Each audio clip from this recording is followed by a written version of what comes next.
भोल्टेयरले भन्नुभएको छ म तपाईँको तर्कसँग असहमत हुन सक्छु तर तपाईँको तर्कको सम्मानको निम्ति अन्तिमसम्म लड्छु भन्नुभएको थियो।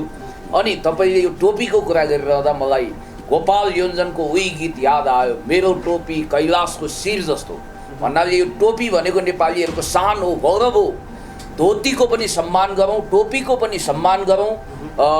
अनि लेखिएको छ व्यवहारिकमा पनि भाषा छ, व्यवहारिकमा पनि भाषा छ। तपाईले देख्नुहुन्छ ए बाबा तपाईँले आदिवासी लोकसेवा समेत समावेशी भइरहेछ। लोकसेवाको विषयमा तपाईँलाई थाहा छ समानुपातिक बाँडफाँड हुनुपर्छ। यी तीनटा कुरा भइसकेपछि भावनात्मक एकता, जनता बीचमा भावनात्मक एकता हुन्छ। सर यसमा चाहिँ मेरो अलिकति भद्र असहमति छ है हजुरको कुरासँग। किनभने जसरी सम्माननीय प्रधानमन्त्रीज्यूले हजुरको कुरा मैले चट्ट काटेको होइन, सबजतिको विद्वान मान्छेले बाहुन क्षेत्री आदि इत्यादि भन्नुभन्दा नेपाली हौँ हामी सबै, पहिला हामी Nepali, we are all Nepalese पिपलको भावनाले हेर्नु पर्यो। त्यो भन्नुको लागि पहिचान दिनु, जाति जाति भाषा भाषा भेष भेष सम्प्रदाय सम्प्रदायमा काट्टो छिनो बचाउने, रक्तपात मचाउने।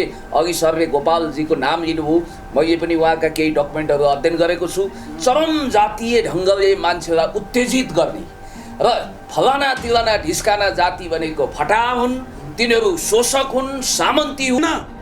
संविधानमा स्वतन्त्रताको हकमा राज्य विरुद्धको अपराधमा जात जातिप्रति द्वेष घृणा फैलाउन पाइँदैन, कानुनी वर्जित छ। जुलुसका जुलुस र्यालीका र्याली निकालेर बाहुन क्षेत्री शरणार्थी हो भनेर नारा लगाउँदा किन कारबाही हुँदैन? गर्नु पर्यो। किन कारबाही हुँदैन भने त्यो चाहिँ सरकारले परिचालन गरेको पार्टी हो, त्यसैले कारबाही हुँदैन। त्यति कुरा बुझ्नुहुन्न तपाईँहरू? त्यो अब त्यो मङ्गोल अर्गनाइजेसनलाई मात्र कारबाही गर्दाखेरि पर्दा पछाडिका षड्यन्त्र त्यस खालका अतिरिक्त प्रेत आत्माहरू कहिलेकाहीँ अनियन्त्रित भएर डुक्रिन सक्छन्। यसको मतलब अब जङ्गलमा चितुवा गराउनु, खोरमा सिङ्गारी बाख्रो हराउनु, त्यो संयोगलाई यो गर्न लगाएको सरकार हो। कोरोनालाई नियन्त्रण गर्न नसकेको चाहिँ के अरे सरकार हो। नस्ली षड्यन्त्रकारी भन्ने गर्छु म है। यसलाई यसरी प्रश्नसँग बुझिदिनुहोस् क्या। ठुलो स्वरले हकार्दैमा सत्यलाई छोप्न मिल्दैन नि होइन। म एप्रिसिएट गर्छु, राम्रो कुरामा एप्रिसिएट गर्छु। अब जुन नक्सा निकाल्ने कुरा यो चाहिँ एउटा महान नेता केपी शर्मा ओली भन्ने क्रममा उहाँको भ्रष्टाचारको कारणले उहाँको कुर्सी धराशयी भइसकेपछि ठमेलमा रोकिनुपर्ने चाइनिजहरूलाई सिंहदरबारमा ल्याएर नाटक देखाइदिए। त्यतिले पुगेर फोन गरेर दिल्ली फोन गरेर सडक उद्घाटन गर्न लगाइदिए। त्यसपछि नेपाली जनता युनाइटेड भएर राष्ट्रिय एकतामा आए।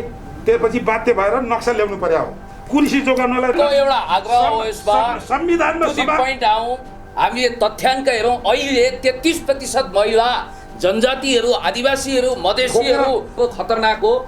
जहाँसम्म मलाई लाग्छ, अब मैले अघि भन्न खोजेको कुरा ठ्याक्कै टुङ्ग्याइदिन्छु।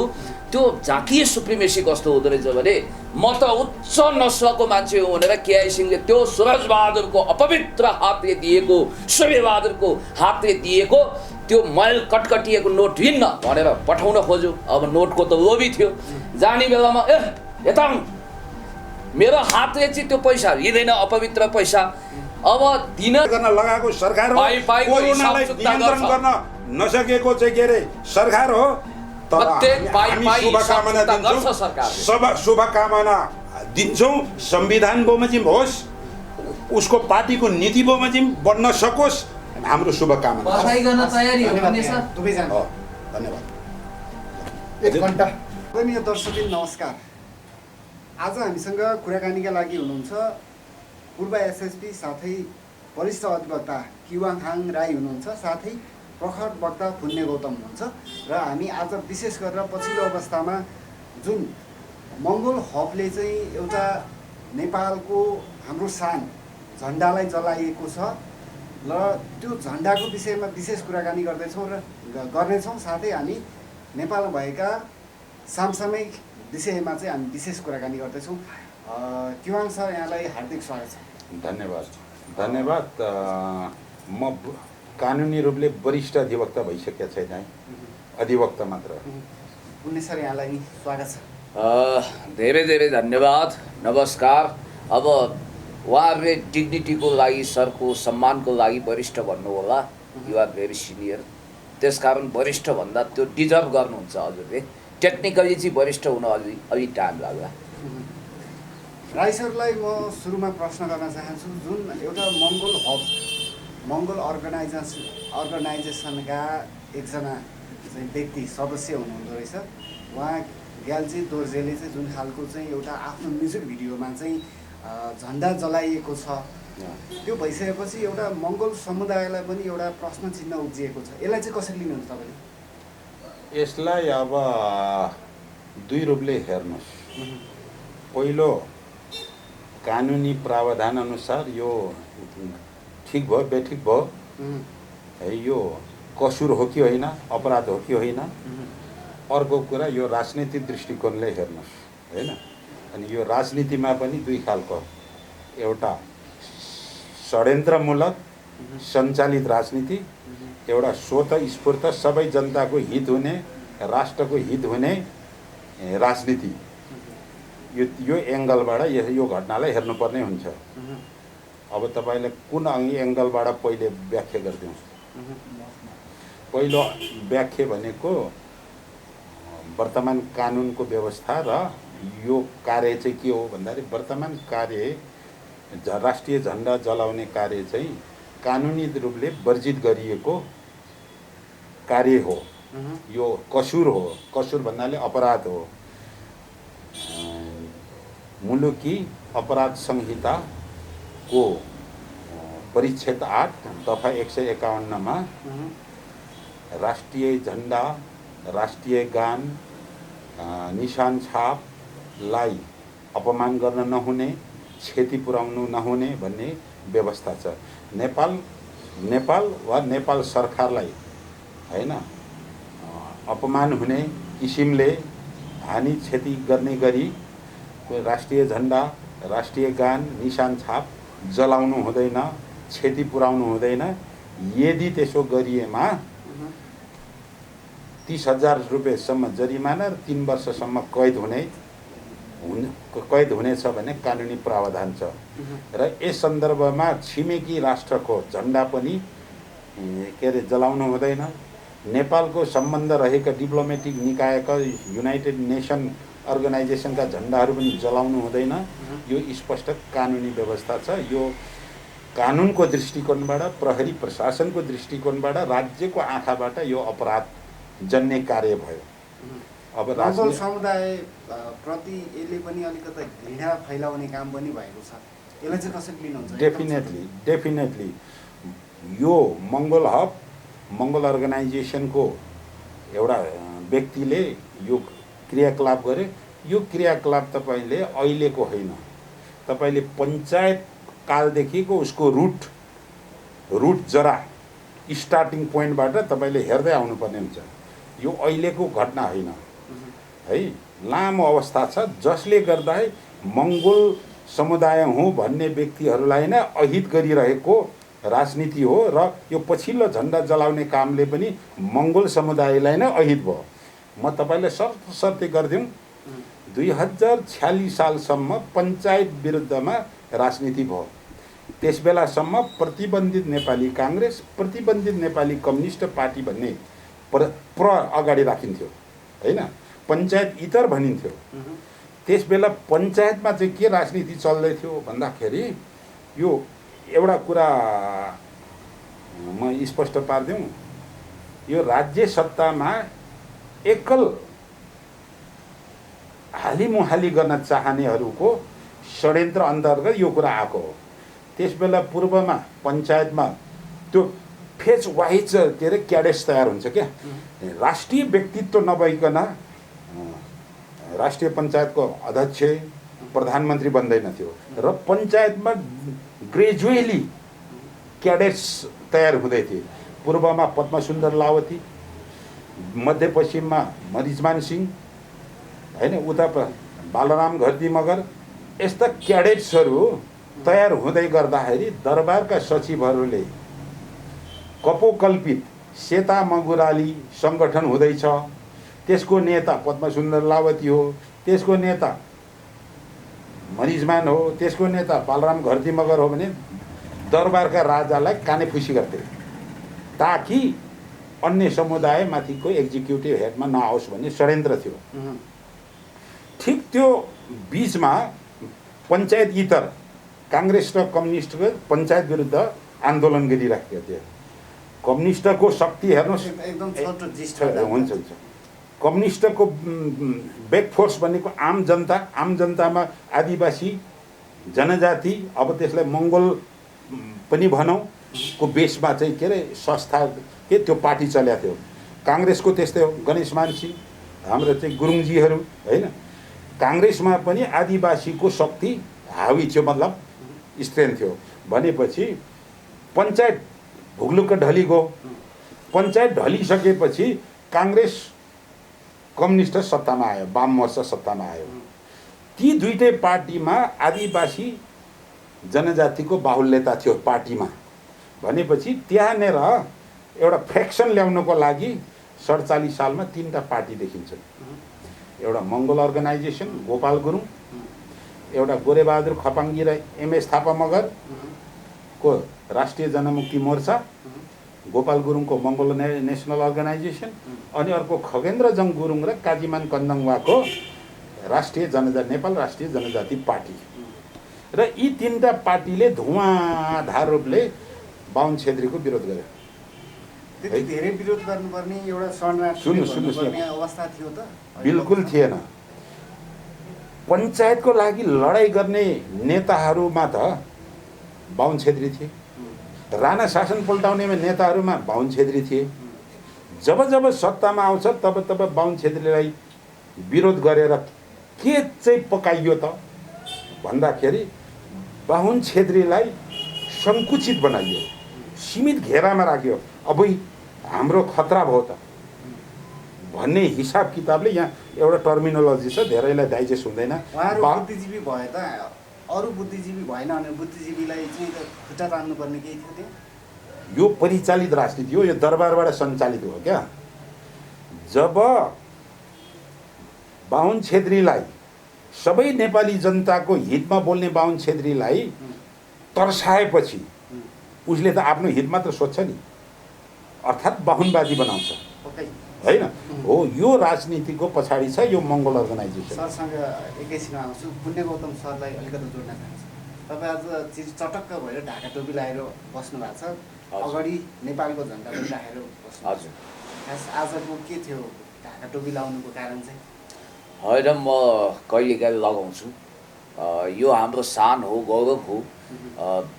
आफ्नो अनुभव, वरिष्ठता र चिन्तनले परिपाक भएको अहिले तपाईँले वरिष्ठ अधिवक्ता भन्नुभयो, त्यो पदवी उहाँले डिजर्भ गर्नुहुन्छ। सेक्युरिटी फोर्सेसको पनि एउटा लिडिङ पर्सनालिटीको रूपमा आफूलाई स्थापित गरिसक्नु भएका आदरणीय राई सरले आफ्ना कुराहरू बहुत सुस्पष्ट रूपमा राख्नुभयो। मलाई यतिखेर भोल्टेयरको याद हुन्छ। भोल्टेयरले भन्नुभएको छ, म तपाईँको तर्कसँग असहमत हुन सक्छु तर तपाईँको तर्कको सम्मानको निम्ति अन्तिमसम्म लड्छु भन्नुभएको थियो। अनि तपाईँले यो टोपीको कुरा गरिरहँदा मलाई गोपाल योन्जनको उही गीत याद आयो, मेरो टोपी कैलाशको शिर जस्तो। भन्नाले यो टोपी भनेको नेपालीहरूको शान हो, गौरव हो। धोतीको पनि सम्मान गरौँ, टोपीको पनि सम्मान गरौँ, अनि दौरा सुरुवालको पनि सम्मान गरौँ, हर पोसाकको सम्मान गरौँ। किनभने नेपाल एउटा विविधताले भरिएको जातीय, चाइनामा जस्तो मोर देन 90% हानहरूको डोमिनेसन भएको कन्ट्री होइन, एउटै जातिको वर्चस्व छैन। हाम्रो कति राम्रो गीत राष्ट्रिय गान रचना गर्नुभएको छ व्याकुल माइला राईले, सैयौँ थुङ्गा फुलका हामी एउटै माला नेपाली। क्या मजाको गीत छ। मलाई लाग्छ शताब्दीकै उत्कृष्ट राष्ट्रिय गान त्यो हो। र हामीले के गौरव गर्छौँ भने हामी सबै अहिले त रगत समाजशास्त्री हिसाबले हेर्दा रक्त अन्तर्घुवन पनि भइसक्यो छ। अब बाहुन छेत्री, तामाङ, गुरुङ, राई, मगर, लिम्बू आदि इत्यादि जे जति छ हितेरी मितेरी, ज्वाइँ चेलो, मावली ससुराली यो भइसक्यो। किनभने हामी कहाँ एउटा कलङ्कित खालको जुन परिवेश छ, मुलुकी ऐनले निषेध गरे पनि नवराज विक जस्ता होनाहर देशभक्त सपुतलाई दलित भएको हिसाबले आफूलाई उच्च जाति महसुस गर्नेहरूले हिजोका शासक जाति हौँ भन्नेले पेलपाल झेलझाल ठेलठाल गरेर हत्या गरे। त्यो एउटा एक्सेप्सनल केस हो। कतिलाई बोक्सीको न्युमा दिशा खुवाइन्छ, त्यो सामाजिक कलङ्क हो। तर म भन्न चाहन्छु जसरी यो राष्ट्रिय झन्डा तपाईँले देखिरहनु भएको छ नि क्या गौरवशाली छ।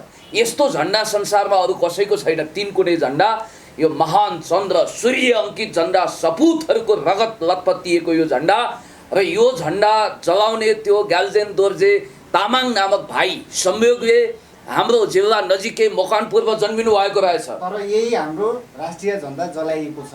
के भन्नुहुन्छ यो विषयमा? यो झन्डा जलाउन पाइन्छ? यो झन्डा होइन, यो हाम्रो मुटु हो, हाम्रो आस्थाको प्रतीक हो, हाम्रो सगरमाथा जस्तो शान हो यो झन्डा भनेको। संसारमा नेपालीलाई चिनाउने सिम्बल के?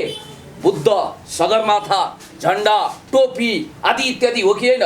म त के भन्छु भने हाम्रो लागि धान नाच पनि त्यत्तिकै महत्त्वपूर्ण छ, साकेला पनि त्यत्तिकै महत्त्वपूर्ण छ, दसैँ तिहार जत्तिकै लोसार पनि महत्त्वपूर्ण छ। हरेक जातिको विविधता म त कति रमाउँछु क्या, किनभने हाम्रो विविधता, हाम्रो यो सोसियल डाइमेन्सन हेर्नुहोस्, यस्तो इन्द्रणीमय समाज संसारमा कमै छ। त्यसकारण फेरि यहाँ जसले जति प्रभोग गरे पनि सरलाई पनि विद्वान हुनुहुन्छ, the class of civilization and remaking of old order घोकेर जाति जाति भाषा भाषा भेष भेष सम्प्रदाय सम्प्रदायमा काट्टो छिनो बचाउने, रक्तपात मचाउने। अघि सरले गोपालजीको नाम लिनुभयो, मैले पनि उहाँका केही डकुमेन्टहरू अध्ययन गरेको छु। चरम जातीय ढङ्गले मान्छेलाई उत्तेजित गर्ने र फलाना तिलाना ढिस्काना जाति भनेको फटा हुन्, तिनीहरू शोषक हुन्, सामन्ती हुन्, अपराधी हुन्, यी शरणार्थी हुन्। हामी एकदम यहाँका आदिवासी भूमिपुत्र हौँ, ठिक छ, आदिवासी भूमिपुत्र हुनुहुन्छ, सेल्युट गर्छौँ र कसैलाई पनि शरणार्थी भन्नु हुँदैन। मैले होस सम्हालेदेखि मेरो 10 पुस्तादेखि यही भूमिमा रगत आँसु पसिना बगाएर खनी खोस्री गरेर आएका छौँ। बरु वर्गको कुरा गरौँ, निश्चित रूपमा एउटा कुरा के भने 240 वर्षको सामन्ती तन्त्रले यहाँका आदिवासी दलित जनजाति महिला मुस्लिम अल्पसङ्ख्यकलाई गर्नुसम्म शोषण गर्यो, लुट गर्यो, खसोट गर्यो। त्यसको मिटर ब्याजमा मोल अहिले पनि बाहुन क्षेत्रीले तिरिरहेका छन्, तिर्नुपर्छ। किनभने उत्पीडित जातिलाई एक स्टेप माथि उठाउन हामीले के सेक्रिफाइस गर्नुपर्छ हामी गर्छौँ। र तपाईँलाई एउटा कुरा म भन्न चाहन्छु, शेरधन राईजी अहिले 1 नम्बर प्रदेशको प्रमुख हुनुहुन्छ। उहाँको कार्यक्षमता हेर्नुहोस्, सर्भिस डेलिभरी हेर्नुहोस्, कति गजब छ। सबभन्दा राम्रो पर्फर्मेन्स दिने व्यक्तिमध्ये एक हुनुहुन्छ। म त यो देशमा छिटोभन्दा छिटो एउटा जनजातिको छोरो, एउटा दलितको छोरोलाई राष्ट्रपति प्रधानमन्त्री हेर्न आतुर छु। किनभने यहाँ हामीले जातीय विभेद गरेका छैनौँ। लोकतन्त्रको सबैभन्दा ठुलो ब्युटी के भने संसारमै यस्तो दुर्लभ लोकतन्त्रको अभ्यास कम छ। हामीले भविष्यमा 50% सम्मको कल्पना गरेका छौँ, त्यो होस् प्र्याक्टिकली हामी चाहन्छौँ। अस्ति शेरबहादुर तामाङजीको बडो मलाई राम्रो लाग्यो कि इन्टरभ्यू, जस्तो हामीले 33% महिलालाई संविधानमै कोटा छुट्याएर संसदमा पुर्याएका छौँ। अमेरिकी कन्स्टिट्युसनमा त्यो छैन। अमेरिका जस्तो एकदमै उच्चतम डेमोक्रेसीको अभ्यास गर्ने सुपर हाइपर पावर भन्ने देशले अहिलेसम्म महिलालाई राष्ट्रपतिको रूपमा इन्डोर्स गरेन।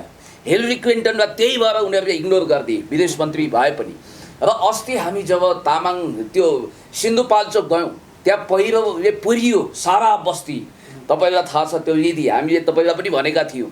अब हामीसँग के थियो र अर्को पड्को तेलको धुप आनासुकी मानामुठी उठाएर गयौँ। हामीले त्यहाँ तामाङ पुरिनु भयो कि राई पुरिनु भयो कि लिम्बू हामीलाई मतलब भएन। हामीलाई नेपाली पुरिनु भयो, त्यहाँ नेपालीको क्षति भयो, उहाँहरूको घर बस्ती डुबायो भन्ने कुरोले भतपति पोल्यो र मानवताको कारण एउटा देशभक्त नेपालीको हैसियतले हामी त्यहाँ पुग्यौँ।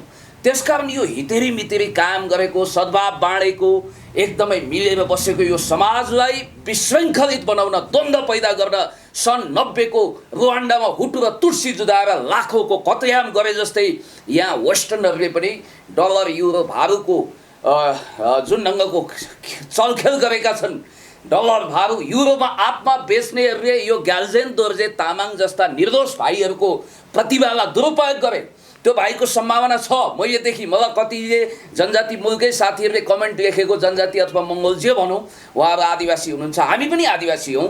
उहाँहरूले के भन्नु भने त्यो मान्छेलाई तपाईँले किन तिमी भन्नुभयो भनेर भन्नुभयो। हेर्नुहोस्, त्यो ग्याल्जेन दोर्जे तामाङको त्यो स्ट्याटस वा गीत मुनि सबैभन्दा बढी आपत्ति कसैले गरेको छ भने सबैभन्दा ठुला देशभक्त कोही छन् भने यो देशको मङ्गोलियनहरू, यो देशका आदिवासी जनजाति हुन्। म गएर हेर्छु, जब माझ किराँतमा पुग्छु, जब म पूर्वतिर पुग्छु, सबैभन्दा बढी ढाका टोपी लगाउने व्यक्तित्वहरू मैले त्यहाँ देख्छु, दौरा सुरुवाल लगाउने। त्यस कारणले गर्दाखेरि यो देशको सबैभन्दा माया गर्ने, तपाईँले भन्नुभयो नि एकजनाले बिराउने शाखा पिराउने भने जस्तो यहाँ हुँदैन। म तपाईँलाई भन्छु राजु लामाको गीत सुन्नु त सिन्धुपाल्चोके मेरो नेपाल प्यारो नेपाल भन्दै अमेरिकामा उहाँ दिनौँ नेपालको चिन्ता गर्नुहुन्छ। राजेश पाल राईको गीत सुन्नुहोस्, देशभक्तिले ओतपोत छ। अमर गुरुङ जसले नेपालको राष्ट्रिय गानमा सङ्गीत भर्नुभयो, नेपाली सङ्गीत आकाशको एउटा अटल ध्रुव तारा। त्यस कारणले गर्दाखेरि म के भन्न चाहन्छु भने एकाध मानिस भिलेन भयो भन्दैमा त्यो समुदायको, त्यो देशभक्त नेपाली समुदायको अपमान खबरदार कसैले पनि गर्नु हुँदैन।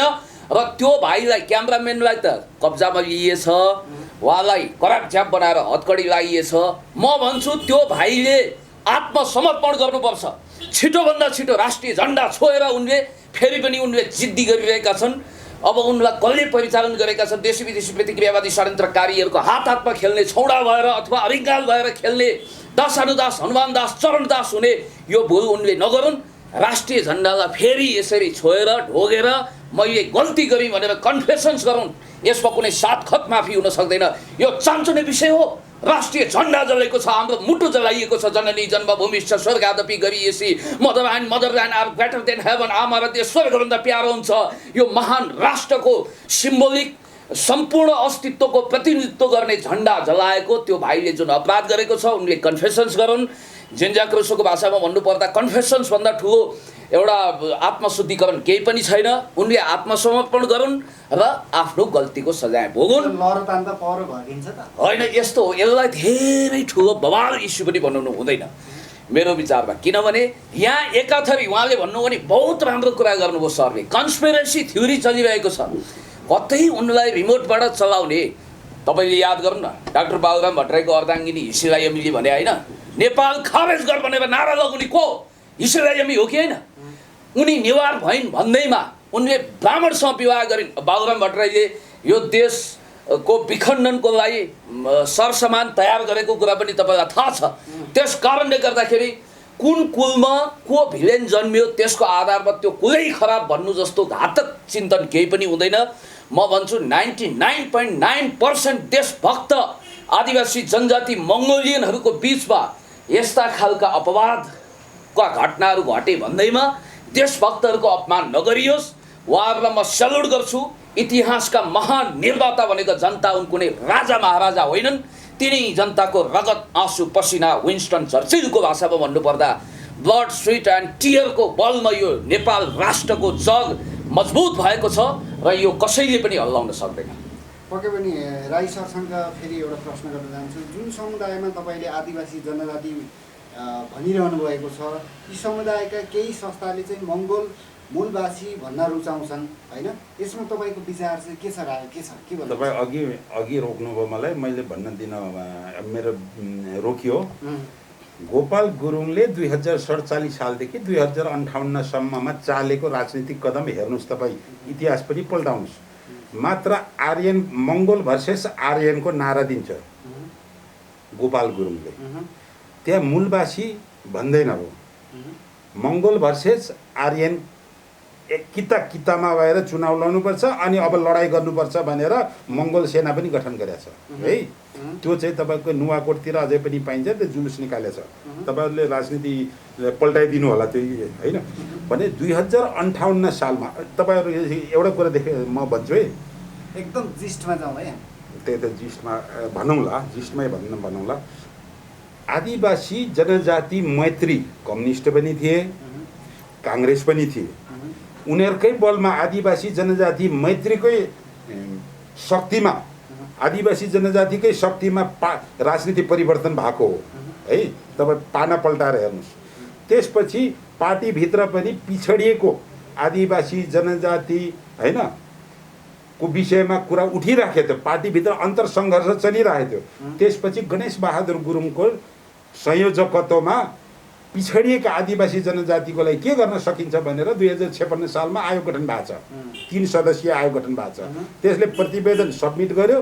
त्यो प्रतिवेदनमा आधारित भएर आदिवासी जनजाति उत्थान राष्ट्रिय प्रतिष्ठान ऐन 2058 लागू भयो र प्रतिष्ठान खडा भएर सुरुमा 3 करोड कि कति बजेट छुटाइसकेपछि गोपाल गुरुङ फिल्डमा आउनुभयो। आदिवासी जनजाति भनेका ठग हुन्, डिएफआइडी अनुदान बन्द गर, सरकार अनुदान बन्द गर भनेर आदिवासी जनजातिहरूलाई ठक भनेर घोषणा गर्यो मङ्गोलले। मङ्गोल अर्गनाइजेसनले। हामी त मङ्गोल मूलवासी भन्न थाल्यो अब। त्यो मूलवासी शब्द त्यहाँनिर आयो। शब्दकोशमा अहिले पनि मूलवासी भन्ने शब्द छैन। मूल छ, बासिन्दा छ, वासी पनि छैन, हैन? भनेपछि शब्दकोशमा मूलवासी शब्द छैन है। हामी त मङ्गोल मूलवासी हौँ, आदिवासी जनजाति ठग हुन् भनेर भित्ता लेखन गरे। 50 ठाउँमा उजुरी दिए, युनाइटेड नेसनमा उजुरी दिएको छ है। त्यसको एकाध वर्षपछि आदिवासी भनेको आदिम कालमा बसाइसरी आएको भनेर झुट्टा प्रचार गर्यो। जनजाति भनेको नोमेड जिप्सी हुन्, जङ्गली असभ्य हुन् भनेर गलत लेसन दियो। त्यसरी उसको लेसन आफैमा गलत शिक्षा भयो र यो आदिवासी भनौँ या मूलवासी भनौँ, आखिरी गोपाल गुरुङले क्याटेगोराइज गरेको त्यो 50-60 जाति जुन छ, गुरुङ, मगर, राई, लिम्बू आदि इत्यादि, आदिवासी जनजाति राष्ट्रिय उत्थान प्रतिष्ठान ऐनको अनुसूची 1 मा लेखेको 59 जाति पनि त्यही हुन्। त्यही जातिलाई उसले मूलवासी हौँ, आदिवासी जनजाति ठग भनिरहेको छ। अब कसको हितमा गयो त? हितको भयो कि भएन त? तपाईँ दिप गुरुङ हो, तपाईँ चाहिँ के अरे आदिवासी ठग हौ भनेर म भन्दाखेरि तपाईँलाई के हुन्छ है? हो, तपाईँ पनि त्यही मान्छे, म पनि त्यही मान्छे। म तपाईँले के भन्छु भन्दाखेरि तपाईँ चाहिँ आदिवासी जनजाति ठग हो, जङ्गली हो, नोमेड हो भन्छु भने तपाईँको लाई एक्सेप्ट हुन्छ? त्यो सही हो कि गलत हो? त्यस्तो भएको छ। मङ्गोल चाहिँ मूल हो कि आदिवासी जनजाति चाहिँ मूल हो? हामीले विशेष गरेर आदिवासीको शब्द अर्थमा जानुहोस्। आदिम कालदेखि भने सुरु कालदेखि त्यही जग्गा जमिनमा, त्यही थाप थलोमा बसिआएको जातिलाई, भूमिपुत्रहरूलाई आदिवासी भनिन्छ। यसभित्र गोपाल गुरुङले जबरजस्ती आदिम कालमा बसाइ सराय गरिआएको भनेको छ। म यहीँ तपाईँको मिडियाबाट भन्छु कि त्यो बसाइ सरी आएको भन्ने चिज चाहिँ इटिमोलोजिकल्ली प्रुभ गरौँ, कहाँनिर छ त्यो शब्द। त्यो जबरजस्ती घुसाएर सोझा साझालाई चाहिँ घुमाउनु मिल्दैन। र जनजातिको सवालमा कुनै शब्दकोशमा जनजाति भनेको यस्तो लेखिएको होला, तर विषय र प्रसङ्गमा बोल्नुपर्छ। विषय र प्रसङ्गमा बोल्नु पर्दाखेरि ऐन अन्तर्गत आफ्नै भाषा, संस्कृति, लिखित अलिखित इतिहास भएको होइन, आफ्ना भाषा संस्कृति रहेको र त्यसमा थप भन्दाखेरि हिन्दू वर्णाश्रमभन्दा बाहिरका मान्छे अनुसूची 1 बमोजिमको जातिहरूलाई चाहिँ आदिवासी / जनजाति भनेका छन्। त्यो कन्टेक्स्टमा हेर्नु पर्यो। यसलाई ठ्याक्कै यो कुरा चाहिँ ILO 169 को दफा 1 र को उपदफा 1 र 2 मा हेर्नुपर्छ। त्यसमा आदिवासी एउटा जनजाति छुट्टै क्याटेगोरी गरेको छ। आदिवासीहरू भन्दा जनजातिहरूको चाहिँ अलिकति भाषा संस्कृति बेकवार्ड देखिन्छ त्यहाँ है। अब एक्ज्याक्टली अहिले त म भन्न सकिनँ मैले, तर त्यो आधारमा छ भनेपछि आदिवासी। अनि त्यसपछि के भन्छ मङ्गोल अर्गनाइजेसन? आदिवासी जनजाति भने त बाहुन छेत्री पो हुन् भनेर फेरि बिचमा भयो। अनि आदिवासी जनजाति भने त विराटनगर सम्मेलनमा बाहुनहरूले राखिदिएको दोस्रो दर्जाको नाम पो हो त भनेर यी अनर्कल कुराहरू गर्दै गर्दै गएर अहिले लास्टमा तपाईँले बिरलाल वालाहाङको, दिनेश बान्तावाको, थमन बुढामगरको लगायतका दर्जनौँ मैले युट्युबहरूमा देखाइदिन्छु। गोपाल गुरुङको गाइडेन्समा त्यो जुन ग्याल्जेन भाइले पृष्ठभूमि देखाएको, बाहुन छेत्री भनेको विदेशी शरणार्थी हो नि, यिनीहरूलाई लखेट्नुपर्छ भनेर जुन सुरु स्टार्टिङ गरेको छ नि, त्यही भाषा गर्दै आदिवासी जनजातिलाई बाहुन छेत्रीसँग लखेट्ने भनेको छ। तपाईँलाई म भरेतिर म त्यो युट्युबहरू पठाइदिउँला। बिरलाल वालाहाङ, बुद्धिलाल मेचे, थमन बुढामगर, दिनेश बान्तावाहरूको युट्युबमा पठाइदिन्छु तपाईँलाई। सुन्नु आफूलाई मङ्गोल मूलवासी भन्दै आफ्नै दाजुभाइलाई पनि बाहुनसँगै लखेट्ने, काट्ने, मार्ने भन्छ। त्यो तपाईँको त्यो मङ्गोल मूलवासीको हितमा छ? गोपाल गुरुङ कोबाट सञ्चालित छ त त्यसो भने थिए भन्नुहोस् न बितेर गइसक्यो जितेर गएछ। अहिले छ नि उहाँको अनुयायीहरू त संयोगवश म 36 सालमा काठमाडौँ आएको। हजुर 36 सालमा आउँदाखेरि मेरो एउटा काका एउटा दाजु पत्रकार थिए। उहाँहरूको सङ्गतबाट मैले गोपाल गुरुङलाई भेट्न पाएको। उहाँले न्यू लाइफ भन्ने साप्ताहिक पत्रिका चलाउनुहुन्थ्यो र उहाँलाई मान्छेको खाँचो थियो। भनेपछि उहाँले राजाको जन्मोत्सवमा, युवराजको जन्मोत्सवमा, पञ्चायतको डेमा, प्रजातन्त्रको डेमा विज्ञापन छाप्नुहुन्थ्यो र त्यो चिज चाहिँ धेरै जसो विज्ञापन चाहिँ दरबारबाट आउँथ्यो। यहीँबाट बुझ्नुहोस् न दरबारिया षड्यन्त्र। त्यसपछि मसँग चाहिँ ऊ पेपर छ गोपाल गुरुङलाई तपाईँलाई महाराज धिराज सरकारबाट होइन दर्शन भेट पाउँदाखेरि आफूले अञ्चलाधीश नखाने भनेर जुनको इच्छा जाहेर गर्नुभयो महाराज धिराजबाट धन्यवाद बक्स्या छ। अञ्चलाधीश नखाने तर त्यो सरहको दरबारसँगको उसको साँठगाँठ रहिरहने। ओके म अल अफ सडन उहाँले नेपालको राजनीतिमा अदेखा सच्चाइ hidden facts of Nepalese history भन्ने किताब लेखिसकेपछि कहीँ कतै कसैले थाहा नपाइकन कसैले थाहा नपाइकन एक मिनट उहाँ जेल जानुहुन्छ। जेलबाट उहाँ निस्किनुहुन्छ। सुन्नुहोस् है, जेलबाट उहाँ निस्किनुहुन्छ। त्यसपछि उहाँले एउटा पार्टी खोल्नु पर्यो मङ्गोलहरूको भनेर उहाँ मान्छेहरूलाई प्रचार गर्दै गर्दै गएर त्यो लाजिमपाटको एउटा बोर्डिङ स्कुलमा मान्छे भेला गराउनुहुन्छ। तर उहाँ आफू आउनुहुन्न। भेला गराउने गोपाल गुरुङ र त्यहाँ भेला भएका मान्छेहरूमा एमएस थापा मगर पनि आउँछ, गोरेबहादुर खपाङ्गी कम्युनिस्ट ब्याचका मान्छे आउँछन् र दरबारबाट समय समयमा कारबाही पनि परेका नियुक्ति पनि पाएका खगेन्द्र जङ गुरुङ, काजीमान कन्दङवा उहाँहरूको पोर्टफोलियोमा कहिले दरबारले कारबाही गरेर सजाय पाएका छन्, कहिले दरबारले नियुक्ति गरेका मान्छे त्यही वरिपरिका एक मिनट सकिहालौँ म। भनेपछि यी सबै खालका मान्छेहरू त्यहाँ आइसकेपछि तर गोपाल गुरुङ आएन। गोपाल गुरुङ नआइसकेपछि त्यहाँ भाषण भयो होइन। आदिवासी जनजाति बाहुल्यको नेतृत्वको पार्टी गठन गर्नु पर्यो भने भाषण गरियो। भाषण गरिसकेपछि गोरेबहादुर एमएस पनि सुरिए, खगेन्द्र जङ गुरुङ काजीमान पनि सुरिए। तर काजीमान कन्दङबा खगेन्द्र जङ गुरुङसँग मरि काटे नमिल्ने गोरेबहादुर खपाङ्गी र एमएस थापा मगर। गोरेबहादुर खपाङ्गी र एमएस थापा मगरले अरूलाई कन्सल्ट नगरेर राष्ट्रिय जनमुक्ति मोर्चा गठन गरे। त्यही सँगसँगै खगेन्द्र जङ गुरुङ र काजीमान कन्दङवाले राष्ट्रिय जनजाति पार्टी गठन गर्छ। ठिक आफैले भेला गरेकोमा आफू नआएर अर्को पार्टी मङ्गोल अर्गनाइजेसन गठन हुन्छ। यसरी पार्टी एउटै पनि गठन हुन सक्थ्यो तर सुरुमै एउटै पार्टी गठन नहोस् थुप्रै पार्टी गठन होस् भनेर भूमिका गोपाल गुरुङले खेलेको छ। त्यो हिस्ट्री छ। तपाईँ अझै जिउँदा छन् यो विषयमा अझै कुराकानी गर्छौँ। पुण्य सरसँग त्यो अघिको किताब भन्दै हुनुहुन्थ्यो नि, मैले एउटा सानो जिज्ञासा आदरणीय सरलाई राखौँ। त्यसपछि त्यो जुन गोपाल गुरुङको किताब छ होइन, त्यो किताब होइन ल त्यो के अरे त्यो कस्तो मैले दिमागमा आयो कुन किताब नेपाली तपाईँको छुट्टै अहिले लिन्छ। अब म पुण्य सरसँग आउँछु। राई सरले भने जस्तै राई सरको विचारमा चाहिँ केही विमति छ तपाईँको, के भन्नु? होइन, सरले क्याटेगोरिकली एकाडेमिक हिसाबले पनि हिस्ट्रीको अन्वेषण गर्नुभएको छ। उहाँको इन्टरप्रिटेसनलाई म धेरै हदसम्म एप्रिसिएट किन गर्छु भने उहाँले नेपालको राष्ट्रिय हितलाई केन्द्रमा राख्नु भएको छ। उहाँको नेसनल इन्ट्रेस्ट वरिपरि नै आफ्ना लजिकहरू हिस्टोरिकल फेनामेना समेटेर उहाँले राख्नु भएको छ। अब हन्डो र चिन्डोको जस्तो कुरा गर्नु भएन।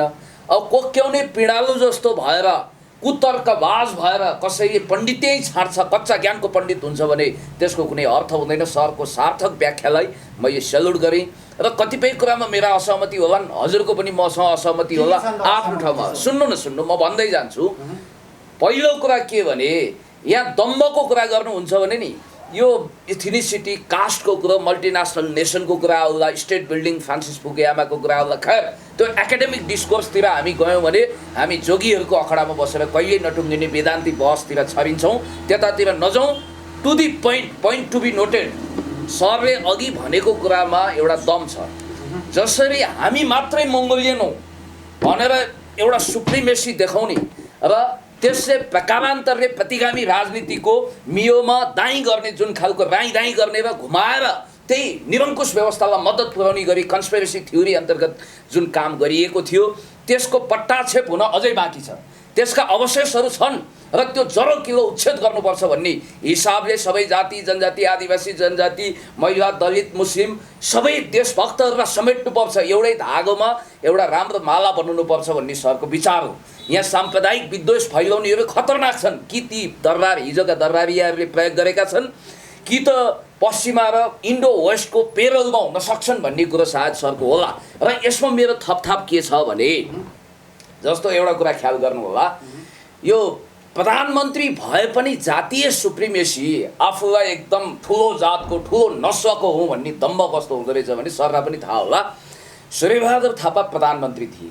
सूर्यबहादुरको त्यो दौरा के अरे सुरुवालभित्र छिरेर चोर कमिलाहरूले कुठाउँमा पुगेर बेला बेलामा धुर्कै रौँदा रहेछन् के। अब सुरुवालभित्र पाइन्टभित्र चोर कमिलो छिर्यो भने कहाँ गएर टोक्छ ठेगान हुँदैन नि त। त्यस्तै एउटा लामा लामा जुगा गरेका भोका बाघ केआई सिंह डाक्टर त हुन् तर मैले सुनेअनुसार भेटनरी डाक्टर भेडा पनि भन्दा रहेछन्। खैर अब उनले खुनखुत्रो उतार्न थालेछन्। सूर्यबहादुर त चाणक्य बुद्धि गरेको छेत्री कुलमा जन्मिए पनि जैसी जस्तो तिखर बुद्धि भएको उनले बुझेछन्। बुझ्दाखेरि यो मान्छेलाई पैसाको छटपटी छ भन्ने बुझिसकेपछि नोटका बन्डल दिएर एकजना मान्छेलाई बिहानै मर्निङ वाक गराएछन्। अनि बुढाले हप्की दप्की गरेछन्, म भनेको उत्कृष्ट एउटा राजखलकको मान्छे, त्यो कहाँको थापा छेत्री हो, यो सूरजबहादुर। उसले त सूर्यबहादुर पनि नभन्ने, अलिकति इन्डियन लवज पनि आउने। यो सूरजबहादुरको अपवित्र हातले त्यसको हातको मैल लागेको नोट केआई सिंहले लिन्छ। बिल्कुल गलत कुरा गर्यो, तिमी गलत ठेगानामा आयो, यहाँबाट गइहाल भनेर हप्कीमा दप्की गरेछ विश्वास पात्रलाई। अलिकति म थपौँ, यो राष्ट्रिय झन्डा जलाएको विषयमा कन्सन्ट्रेट हौँ न। होइन सर, यसको एउटा सानो प्रसङ्ग म मेटिहालेँ। यसमा म प्रश्न पार्न खोजेको, मङ्गोल अर्गनाइजेसनले भन्ने आदिवासी जनजाति भनेको ठग हुन्, जङ्गली हुन्, नोमेड हुन्, यिनीहरूलाई बाहुनसँगै लखेट्नुपर्छ भनेर। सुरु एक मिनट। एकातिर आदिवासी जनजातिलाई यसरी प्रहार गरिराखेको छ भने अर्कोतिर बाहुन क्षेत्रीय भनेको विदेशी शरणार्थी हुन्, लखेट्नुपर्छ भनेर। यसबाट के हुन्छ भन्दा मेरो सिम्पली विश्लेषण, बाहुन क्षेत्रीयहरू एक हुन्छन् अनि आदिवासी जनजाति विरुद्धमा गोलबन्द हुन्छन्। अनि एक मिनट बोल्न दिनुहोस् न। गोलबन्द हुन्छन् र त्यहाँ साम्प्रदायिक झगडा हुन्छ। अब यसमा कसको इन्ट्रेस्ट छ? उहाँले पश्चिमाहरूको भन्नुहुन्छ, पश्चिमाको होइन। यहाँ एकल जाति एकल नस्लको राज्य सत्ता युगौँ युग रहनुपर्छ भन्ने समुदायको यसमा हात छ। हिजो दरबार थियो भने आज पनि एकल जाति एकल हालिमुहाली गर्न चाहने, अरूको पहिचान दिन नचाहने, एक नम्बर प्रदेश किराँत प्रदेश हो, डिफेक्ट हो सभ्यताको आधारबाट, राजनीति इतिहासबाट, भूगोलबाट। तर त्यसो हो भने त्यो चाहिँ जातीय हुने रे, अनि कोशी प्रदेश राख्ने रे, होइन कोशी होइन। यस्तो सोच भएका मान्छेहरू, अर्थात् तपाईँले स्पष्ट भनिदिउँ, 2018 सालको वैशाख 1 गते 35 वटा जिल्ला भएको नेपाललाई 14 अञ्चल 75 वटा जिल्लामा प्रशासनिक सुधार गर्ने मान्छे राजा महेन्द्र हौसको घोषणाबाट। त्यो 14 अञ्चल बन्नुभन्दा अगाडि पूर्वका 3टा प्रदेश भनेको वल्लो किराँत, पल्लो किराँत, माझ किराँत हो। यी पल्लो किराँत, वल्लो किराँत, माझ किराँत मासेर मेची, कोशी, सगरमाथा, जनकपुर अञ्चल भएको छ भनेपछि यो राजनैतिक इतिहासलाई मेटेर एकल भाषीय एकल जातीय राज्य बनाउने काम राजा महेन्द्रले गरेका हुन् है। त्यसैको कन्टिन्युटी अहिलेका वर्तमान प्रधानमन्त्री सम्माननीय केपी शर्मा ओलीजीले गर्दै हुनुहुन्छ, जसले गर्दाखेरि आज पहिचानको आधारमा प्रदेशहरूको नामाकरण हुन सकेका छैन। र अघि उहाँले भन्नुभयो विभिन्न थ्योरीहरू, राष्ट्र निर्माण, नेपालको राष्ट्र निर्माण पुरा भएको छैन। भौगोलिक एकीकरण भयो, भौगोलिक विस्तार भयो, तर भावनात्मक एकता भएको छैन। र त्यसमा राष्ट्र निर्माणको प्रक्रिया भनेको के हो भन्दाखेरि पहिचान दिनुपर्छ। प्रतिनिधित्व राज्य सत्ताको हरेक तह तब्कामा प्रतिनिधित्व हुनुपर्छ, राज्य स्रोतको समानुपातिक बाँडफाँड हुनुपर्छ। यी तीनटा कुरा भइसकेपछि भावनात्मक एकता, जनता बिचमा भावनात्मक एकता हुन्छ। सर यसपछि मेरो अलिकति भद्र असहमति छ है हजुरको कुरासँग, किनभने जसरी सम्माननीय प्रधानमन्त्रीज्यूले हजुरको कुरा मैले चट्ट काटेको होइन, बाइ द वे प्रसङ्ग आउँदा मेरो पनि हजुरले अलिकति ओभरल्याप गरिदिनु हो। यसमा के छ भने हामी देशभक्त समाजवादीहरू सबै जाति भाषा लिङ्ग वर्णको अधिकार स्थापित हुनुपर्छ भनेर हामीले सङ्घर्ष गरेको, हामीले त्यसैको लागि लडेको। हजुरको पनि कन्सर्न त्यही हो, सङ्घर्ष एकता रूपान्तर। सत्तामा पुगेपछि सत्ताधारीहरूले के गरे? तपाईँ सत्तामा पुग्नु भएको छैन होइन, म पनि सत्तारूढ घटकसँगै प्रतिनिधित्व गर्छु। गिरिजाप्रसाद कोइरालाले के गरे? सत्तामा पुगेपछि झलनाथ खनालले के गरे? सत्तामा पुगेर प्रचण्डले के गरे? सत्तामा पुगेर केपी शर्मा ओलीले के गरे? सर सबैलाई एउटै हाँडीमा राखेर भुट्ने, सबैलाई एउटै डालीमा राखेर कुट्ने कुरा नगरौँ न सर। तपाईँले डिफेन्स नलिनुहोस् न। होइन, डिफेन्स भन्दा यो लडाइँ गरे 7 सालमा चाहिँ नेतृत्व गरेको हो मातृका प्रसाद कोइरालाले, विशेश्वर प्रसाद कोइराला। 1 मिनट, तर मातृका त इन्डियन पेरोलमा थिए नि त, यो कुरा त हजुरलाई थाहा छ। सुन्नुहोस्, त्यो पेरोलको म जान्दिनँ, नेतृत्व त गरे हो नि। विशेश्वर प्रसाद कोइराला भने को? बाहुन होइन। मातृका प्रसाद कोइराला भने को? बाहुन होइन। कृष्ण प्रसाद नेपाली भनौँ न सर, यसरी नस्लको हिसाबले कुरा नगरौँ। उनीहरूले राणा शासन ढाल्दा नेपाली जनताको लागि गरे होइन, हो कि होइन? हरेक सङ्घर्ष जनताको लागि भन्नुहोस् न, हो कि होइन? हरेक सङ्घर्ष नेपाली जनताकै लागि गरे होइन, हो कि होइन? त्यो म मान्छु। तर सत्तामा पुगेपछि के गर्यो? आफ्नै लागि मात्र गर्यो। 46 सालमा गिरिजाप्रसाद कोइराला, गणेश मान सिंह, कृष्ण प्रसाद भट्टराई लगायत वाम मोर्चा, साना प्रधान, झलनाथ खनाल आदि इत्यादिले सङ्घर्ष गरे होइन पञ्चायत विरुद्धमा, नेपाली जनताको पक्षमा।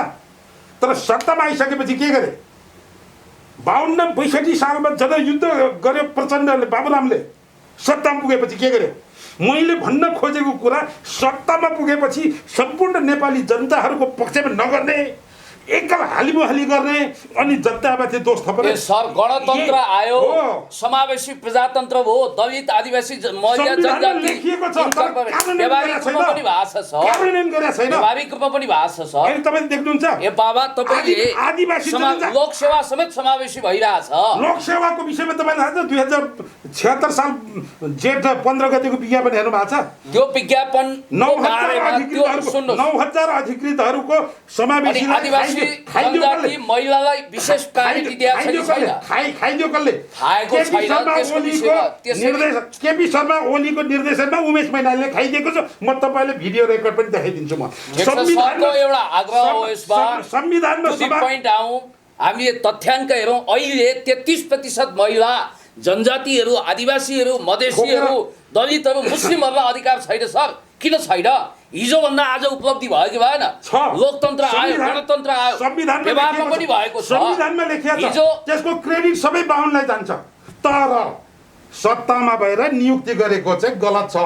सत्यलाई पनि स्वीकार्नु पर्यो, गलतलाई पनि जतिको विद्वान मान्छेले बाहुन क्षेत्री आदि इत्यादि भन्नुभन्दा नेपाली हौँ हामी सबै, पहिला हामी Nepali, we are all Nepalese पिपुलको भावनाले हेर्नु पर्यो।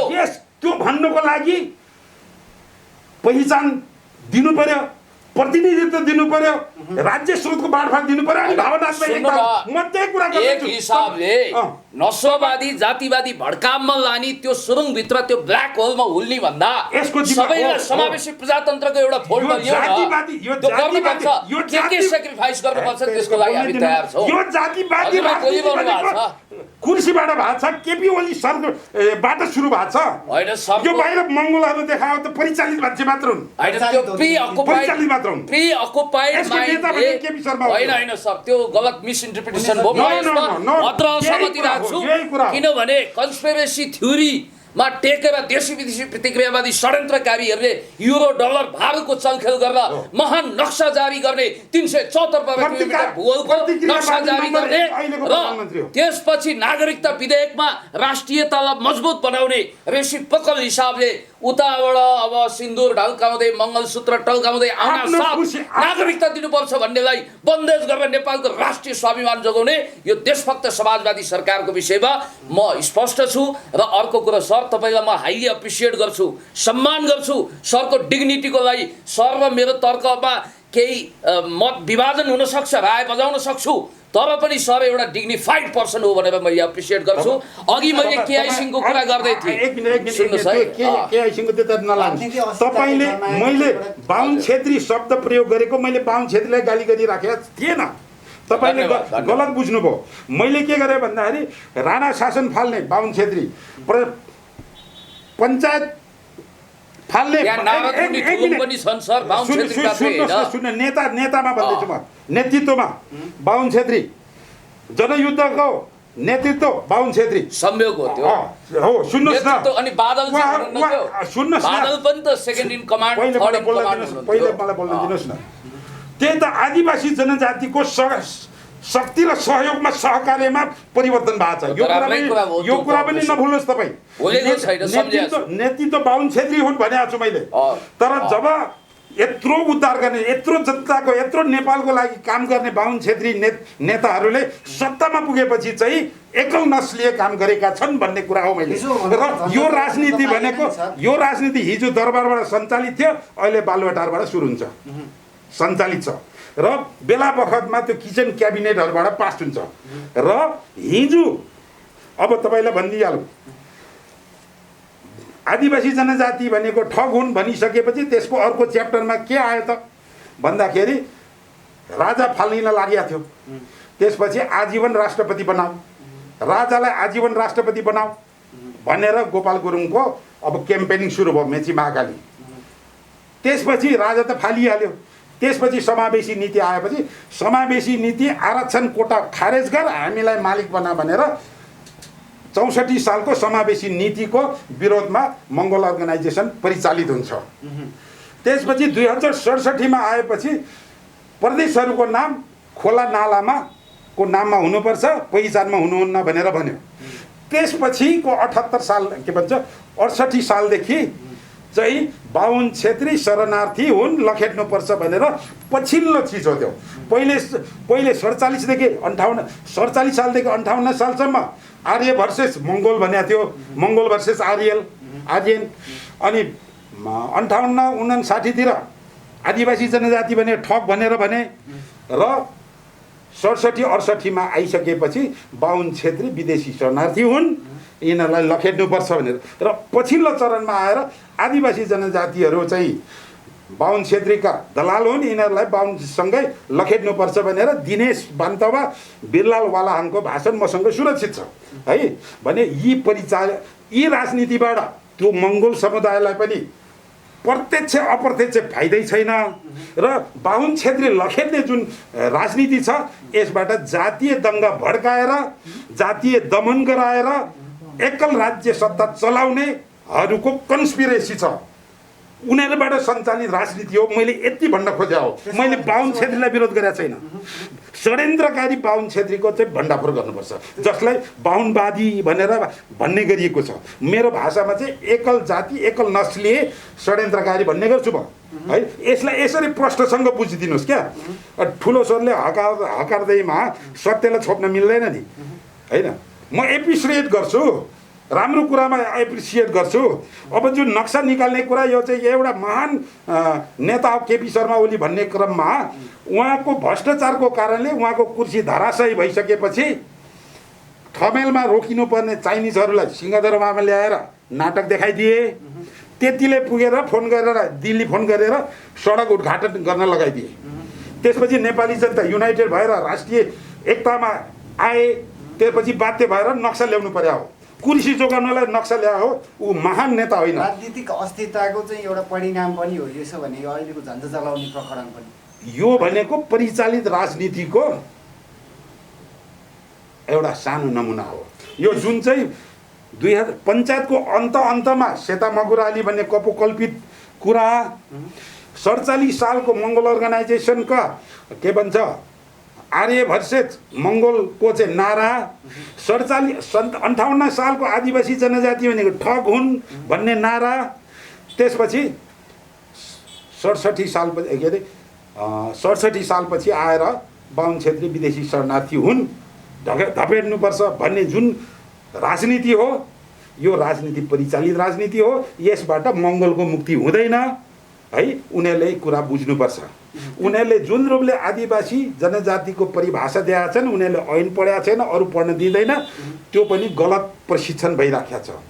अब मैले यहाँ बाहुन छेत्रीको नाम लिनु पर्यो, उदाहरण गर्नु पर्यो, यो चाहिँ गलत नसम्झिनुहोस् विद्वानहरूले। किन नेपाल बहुजातीय, बहुभाषी, बहुधार्मिक, बहुसांस्कृतिक देश हो भनेर संविधानमा लेखिएको छ र नेपालमा विस्तृत शान्ति सम्झौताको प्रस्तावना र दफा 3.5 मा जातीय विभेद छ, यहाँ वर्गीय विभेद छ, क्षेत्रीय विभेद छ र त्यसलाई लिङ्गीय विभेद छ र त्यसलाई आमूल परिवर्तन गर्नलाई राज्यको अग्रगामी पुनर्संरचना गर्ने भन्ने हाम्रा लिखित डकुमेन्टहरू छन्।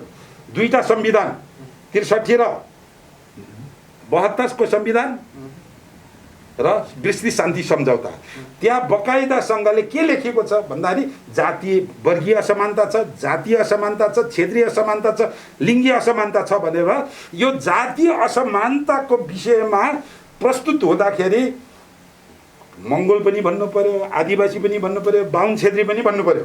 त्यसले गर्दा म यहाँ बाहुन छेत्रीको विरोध गरिराखेको छैन, यो कुरा चाहिँ तपाईँले बुझ्नु होला र स्पेसली हाम्रो गौतम पुण्यजीले बुझ्नु होला। जुन जातीय सद्भाव चाहिँ भड्काउने खालको जुन खालको यो अहिले पछिल्लो अवस्थामा देखियो, यस्तो व्यक्तिलाई चाहिँ कस्तो खालको सजाय हुनुपर्छ एउटा अधिवक्ताको हिसाबले र एउटा अनुसन्धान अधिकारीको हिसाबले? त्यो त सुरुमै भनिसकेँ मैले, कानुनी रूपले यो वर्जित काम हो। यो राज्य विरुद्धको अपराध च्याप्टरभित्र होइन राष्ट्रिय सम्पदा सम्बन्धी विरुद्धको कसुर भनेर चाहिँ के अरे दफा 153 मा परिच्छेद 8 मा पुरै लेखिएको छ। त्यसमध्येको एउटा प्रोभिजन 3 वर्ष र 30,000 मात्रै हो। 30 कैद त्यति हुन सक्छ हैन, गरिन्छ। अब त्यो कुरा थियो, त्यो ग्याल्जेन भाइले त्यो कुरा गरेको छ। अब तपाईँले सँगसँगै है त्यो भिडियो टेपलाई मात्रै तपाईँहरूले हाइलाइट नगर्नुहोस्, त्यो विषयमा लिएर थमन बुढा मगर जो चाहिँ केन्द्रीय सचिव हुन् उसको इन्टरभ्यू सुन्नु होला। ऊ चाहिँ त्यो एमएनओ पार्टीमा छैन आदि इत्यादि छैन भनेको छ। भनेपछि झन्डा चेन्ज गर्ने नीति एमएनओको, बाहुन छेत्री लखेट्ने नीति एमएनओको हो, आदिवासी जनजातिलाई के भन्छ बसाइसरी आएको जङ्गली स्वाठे असभ्य भन्दै बाहुन छेत्रीसँगै लखेट्ने नीति उनीहरूको है। त्यो कुरालाई ढाकछोप गर्दै थमन बुढा मगरको चाहिँ के इन्टरभ्यू तपाईँ सुन्नुहोस्, त्यो आफैले प्रश्न सोध्दै आफैले जवाब दिएको जस्तो लाग्छ, तपाईँले ध्यान दिएर सुन्नुहोस्। अनि त्यसपछि एक मिनट त्यसपछिको तपाईँको 2-3वटा भिडियो यही सन्दर्भमा आछ है।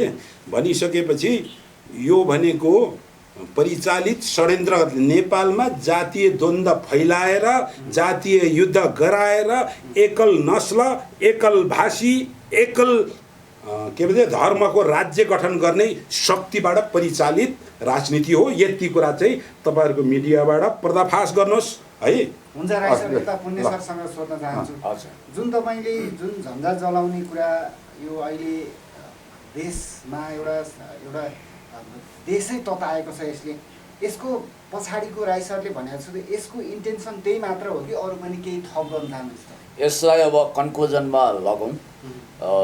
राई सरले भने जस्तै मङ्गोल नेसनल अर्गनाइजेसनको उद्देश्य के हो, एमएनओ कहाँबाट परिचालित छ, उसको हिडन इन्ट्रेस्ट के हो। जस्तो कि उनका स्वयम्भू नेता जो बितेर जानुभयो, श्रद्धाञ्जली दिउँ, गोपाल गुरुङजीलाई देवादिदेव महादेव बनाएर अघि सरले भन्नुभयो hidden fact of unknown Nepalese politics नामक किताबलाई गीता मानेर जसरी काम गरिरहेका छन्, त्यही गीतमा पनि ठ्याक्क गोपाल गुरुङको भिडियो हेरेर अनि ठ्याक्क गीत सुरु हुन्छ र यो महान राष्ट्रिय झन्डालाई हाम्रो हृदय जलाएको भन्दा पनि एकदम पीडाजनक स्थितिमा जलाइएको छ र सबैले त्यहाँ यी शरणार्थीहरूलाई खेद्नुपर्छ भनिएको छ।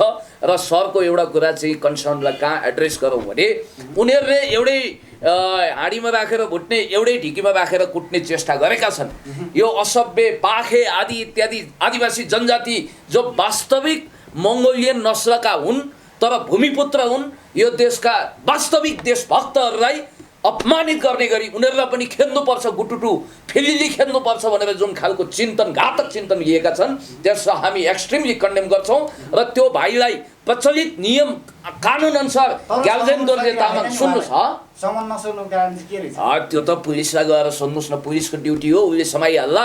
काहीँ आकाश पाताल सुन्नुहोस्, चाहे सातौँ आसमानमाथि योको सायद जमिन एकछिन सर हजुरले लामो भूमिका बाँध्नुभयो म आफ्नो कुरा टुङ्ग्यौँ अनि हजुरले राख्नु होला एकदम छोटोमा चाहे सातौँ आसमानमा लोको सायद जमिन मुनि छिपोस् 3 त्रिलोक 14 भुवन यत्र तत्र सर्वत्र खोजेर भने पनि कराप च्याप बनाएर कानुनको कठघरामा हक कसैले लिनुपर्छ। त्यो कुनै आदिवासी जनजाति आदि इत्यादि बाहुन छेत्रीको कुरा गर्यो भनेर होइन, झन्डा जलाएको कुरो खतरनाक हो। जहाँसम्म मलाई लाग्छ अब मैले अघि भन्न खोजेको कुरा ठ्याक्कै टुङ्ग्याइदिन्छु। त्यो जातीय सुप्रिमेसी कस्तो हुँदो रहेछ भने म त उच्च नस्लको मान्छे हो भनेर केआई सिंहले त्यो सुरजबहादुरको अपवित्र हातले दिएको, सूर्यबहादुरको हातले दिएको त्यो मैल कटकटिएको नोट हिन्न भनेर पठाउन खोज्यो। अब नोटको त लोभी थियो, जाने बेलामा यता मेरो हातले चाहिँ त्यो पैसा लिँदैन, अपवित्र पैसा। अब दिन ल्याएको दान पनि फिर्ता लैजाने, तिमीहरू जस्ता अदमहरू त्यो पैसा सिरानीभित्र राख्देऊ भनेर भनेछन् के। यसरी पैसाका लोभीहरूले त्यस्ता चर्तीकला गर्छन्। र अब अन्तिममा म के कुरा भन्न चाहन्छु भने छोटोमा एकदम आदिवासी जनजाति, दलित, मुस्लिम, महिला सबै खाले मङ्गोलियन वास्तविक भूमिपुत्रहरूलाई यो राज्यमा समावेशी प्रजातन्त्र अन्तर्गत उच्च स्थान दिनको निम्ति आफ्नो हक भोगहरू पनि छोड्न तयार भएको, लोकतन्त्रको लागि जेल बसेको, सङ्घर्ष गरेको यो देशभक्त समाजवादी सरकार र यस्ता विखण्डनकारी अराजक डलर युरो भारूमा आफ्नो हातमा बेचिसकेका यस्ता घटिया घटिया मान्छेहरूलाई परिचालित गर्ने पञ्चायतकालीन जुन खालको कन्स्पिरेसी थ्योरी छ त्योसँग हाम्रो गोरु बेचेको साइनो पनि छैन। सम्माननीय प्रधानमन्त्रीज्यू, देशभक्त समाजवादी नेपाल कम्युनिस्ट पार्टीले अहिले पनि म तपाईँलाई भन्छु काम गर्दै जाँदा कमी कमजोरी भयो होला। Zero tolerance against crime and corruption, भ्रष्टाचार र अपराध विरुद्ध शून्य सहनशीलताको नीतिलाई अगाडि बढाउनुपर्छ भनेर देशभक्त समाजवादी नेकपाले एउटा सङ्कल्प लिएको छ। मित्र राष्ट्र चीनसँग एक खालको सम्बन्ध राख्दाखेरि संसारभरि हाम्रा मित्र राष्ट्रहरूसँग पनि सम्बन्ध राख्नुपर्छ। इक्वी प्रक्सिमिटीको आधारमा हाम्रो फरेन पोलिसी तय गर्नुपर्छ। हामी असंलग्न परराष्ट्र नीति नन एलाइनमेन्ट मोमेन्टलाई पनि आत्मसात गर्छौँ। हामी युनाइटेड नेसनका बहुत पुराना देश हौँ। त्यसकारण यो महान नेपालको झन्डा नक्सा विरुद्ध द्रोह गर्ने हर कोही कुलङ्गार, हर कोही घातक मान्छेहरू, हर कोही त्यस्तो खालको नेपाल विरुद्ध जाइ लागेका घातक तत्त्वहरूलाई कानुनी कठघरामा ल्याएर कडाभन्दा कडा सजाय दिनुको कुनै विकल्प छैन। ल यसमा मेरो उहाँको भनाइमा मेरो समर्थन छ। के समर्थन छ भने कानुनी कठघरामा उभाउने त्यो ग्याल्जेन लगायतका ती टोलीहरू परिचालित मात्र हो। यिनीहरूको पर्दा पछाडिका नेताहरूलाई पनि कठघरामा ल्याउनुपर्छ। यसमा मैले थपिदिएँ। अर्को कुरा देशभक्त सरकार भनेर भन्नुभयो। भनाइमा देशभक्त सरकार, गराइमा चाहिँ त्यस्तो छैन है। त्यो पनि भन्दै तपाईँले अघिको प्रश्न भन्दै हुनुहुन्थ्यो किन त कसरी होला भन्दिनु यो किन त मङ्गोल अर्गनाइजेसनलाई किन पक्राउ पर्दैन भन्ने जुन प्रश्न गर्नुभयो, यो आजको घटना मात्र होइन, उसलाई सम्भवत पक्राउँदैन भनेपछि सिडिओ कार्यालयमा गएर एक मिनट 100 मोटरसाइकल, तपाईँलाई 100 भिडियोहरूमा देखाइदिन्छु। 100 मोटरसाइकल 2-4वटा जीपको नारा लगाएर सिडिओ कार्यालय घेरिकन बाहुन छेत्री विदेशी शरणार्थी हो लखेड्नुपर्छ भने नारा लगाउँदा पनि प्रशासनले कारबाही गरेको छैन। यो आजको किन गर्दैन? गर्नु पर्यो, कारबाही गरेको छैन, गर्नुपर्छ। त्यस्ता अपराधीहरूलाई कराप्ट बनाउनुपर्छ। किन गरेको छैन भन्ने प्रश्न। किनभने जाति जनजातिको बिचमा कन्फ्लिक्ट ल्याउने, तिनीहरू भनेको नेपालको राष्ट्रिय एकताको धरोहरलाई तोड्न उद्धत भएका तत्त्व, तिनीहरूलाई मात्र कारबाही गर्दाखेरि उनीहरूको गुरु पर्दा पछाडिको चाहिँ लुक्छ क्या, त्यसलाई कारबाही गर्नुपर्छ भन्ने खोजेको। पर्दा पछाडिकोलाई चिनाउनुस्, ल्याउनुस्, कारबाही गरौँ। हो, कारबाही गर्नु चाहिँ त्यो पर्दा पछाडिकोलाई कारबाही गर्नु पर्यो। किन चाहिँ परिचालित मात्र मैले भने खोजेको यो कुरा सुन्नुहोस् न अलिकति। सुन्छु, भन्नुहोस् हजुरले। भनेपछि जिल्ला प्रशासनको गेटमा गएर चाहिँ के बाहुन छेत्री शरणार्थी हो लखेड्नुपर्छ भन्दाखेरि प्रशासनले कारबाही गर्दैन भने कसरी शरणार्थी हुन्छ? यो देशलाई बनाउने निर्माण गर्नको लागि योगदान दिने कस्तो तपाईँ कन्सेप्ट सरलाई पनि मैले 12 वर्ष सुन्नुहोस् न पहिले सुनिसक्नुहोस् न तपाईँको विरोध गरिरहेको छैन मैले। ठिक छ, धन्यवाद। एक मिनट सिडिओ कार्यालयमा चाहिँ के अरे नारा लगाउने, प्रशासनले कारबाही नगर्ने, अनि त्यसपछि तपाईँले बुझ्नुहुन्न कि किन कारबाही गरेन? संविधानमा स्वतन्त्रताको हकमा राज्य विरुद्धको अपराधमा जात जातिप्रति द्वेष घृणा फैलाउन पाइँदैन, कानुनी वर्जित छ। जुलुस र्याली निकालेर बाहुन छेत्री सडक थियो भनेर नारा लगाउँदा किन कारबाही हुँदैन? गर्नु पर्यो। किन कारबाही हुँदैन भने त्यो चाहिँ सरकारले परिचालन गरेको पार्टी हो, त्यसैले कारबाही हुँदैन। त्यति कुरा बुझ्नुहुन्न तपाईँहरू?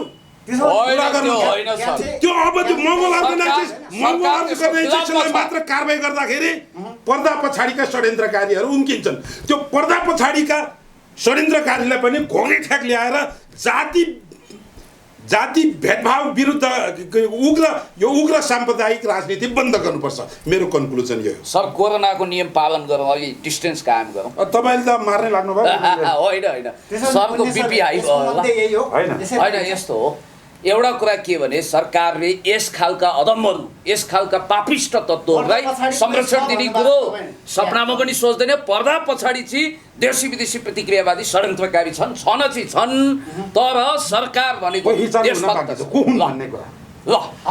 सङ्ख्याको दृष्टिकोणले सङ्ख्याको ऊ चाहिँ वर्तमान प्रधानमन्त्रीलाई जान्छ। किन सङ्ख्या त के, म त सिधै ब्लेम गर्छु। सम्माननीय प्रधानमन्त्रीले संविधानमा भएको आदिवासी समावेशी समाजको विरुद्धमा बोल्नु भएको छ, उहाँले इन्टरभ्यू दिनुभएको छ होइन। जता पनि जातिले आउने समावेशी हाल्ने भने समावेशीको विरोध गर्दै आएर 1 मिनट प्रधानमन्त्री हुनुहुन्छ त उहाँ त बोल्न त पाइयो नि सर। उहाँ 3 करोड नेपालीको प्रधानमन्त्री कानुनी रूपले हो, जनताले निर्वाचित गर्नुभएको हो, तर वास्तवमा उहाँ बाहुनको मात्र प्रधानमन्त्री हो। र जो आदिवासी जनजातिलाई नियुक्ति गरेका छ, कि त बाहुनी आदिवासीमा आएका छन् उनीहरूलाई नियुक्ति गरेका छ, कि त आदिवासी जनजाति बाहुनसँग बिहा गरेका मान्छेहरूलाई मात्र नियुक्ति गरेका छ। हेर्नु होला। सर के भन्नुहुन्छ? होइन, अब यसो म प्रमाण देखाइदिन्छु आजसम्म। ठिक छ सर, यसो गरौँ, यो बसलाई हामीले त्यसैले यो जातिवादी सरकार हो। जबसम्म यो सबै नेपालीको सबै जातिको सरकार बन्दैन तबसम्म उसलाई कन्डेम गरिरहनुपर्छ, घोचिरहनुपर्छ र सबैको नेपालीको उनीहरूको पार्टीको सिद्धान्त बमोजिम संविधान बमोजिम सरकार बनोस् भन्ने हाम्रो कामना हो। मैले यो मञ्चबाट आज मैले बाहुन छेत्रीको विरोध गरेको छैन है। बाहुन छेत्री को नामबाट मङ्गोल मूलवासी आदिवासीको नाममा जुन खेल खेलिएको छ, जुन घृणित कुत्सित राजनीति गरिएको छ, त्यसको पर्दाफास मात्र गरेको हो। मैले यहाँ बाहुन छेत्रीको विरोध गरेको छैन। यति कुरा चाहिँ तपाईँहरूले बुझ्नु होला। म अन्तिममा एउटा कुरा भन्छु, ढोके होके चिमे अनुचर भएर अनेक ढङ्गले भूतप्रेत पिशाच 64 योगिनी आदि इत्यादि भएर सत्ताको इर्द गिर्दमा घुम्ने त्यस खालका अतृप्त प्रेत आत्माहरू कहिलेकाहीँ अनियन्त्रित भएर डुक्रिन सक्छन्। यसको मतलब अब जङ्गलमा चितुवा गराउनु, खोरमा सिङ्गारी बाख्रो हराउनु, त्यो संयोगलाई यो सरकारकै कारण भनेर हामीले भन्न मिल्दैन। यो देशभक्त समाजवादी सरकार देशप्रति चिन्तित छ। देशभक्त समाजवादी नेपाल कम्युनिस्ट पार्टीले सबै नेपाली जनताको भलो र हित गर्छ। यति भन्दै सुन्नेला सुनको माला भन्नेला फुलको माला यो भिडियो युट्युबमा सर्च गर्न साथ आइजाला। हस् त, धन्यवाद। जम्मा हात जोडेर नमस्कार। हस्, धन्यवाद यहाँहरू। ल धन्यवाद। उहाँले भने जस्तो यो सरकार होइन, यो सरकार अकर्मण्य सरकार हो, 10 अरब खाएको सरकार हो, जनतालाई बाध्य भएर चाहिँ आत्महत्या गर्न लगाएको सरकार हो, कोरोनालाई नियन्त्रण गर्न नसकेको चाहिँ के अरे सरकार हो। तर हामी शुभकामना दिन्छौँ संविधान बमोजिम होस्, उसको पार्टीको नीति बमोजिम बन्न सकोस्, हाम्रो शुभकामना। धन्यवाद। 1 घण्टा